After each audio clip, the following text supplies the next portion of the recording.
समय भयो बन्दुकको ट्रिगर दबाउन सिक संसारतिर मुठ्ठीमा हुनेछ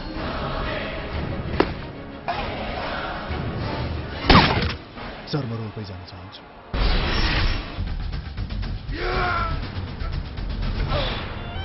तिम्रो सिउँदोमा मेरै हातको सिन्दुर लेखिएको छ हे डीएसपी यस समय त रोल्पाको माटोमा उभिएको छस् फुट्न सक्छस् गरीबलाई नेल र धनीलाई तेल दिएको छु भने ठोक गोली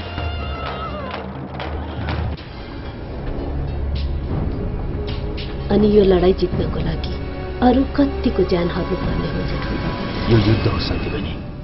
युद्धमा शहीद हुन्छन् र शहीद हुने क्रम जितसँगै रोकिन्छ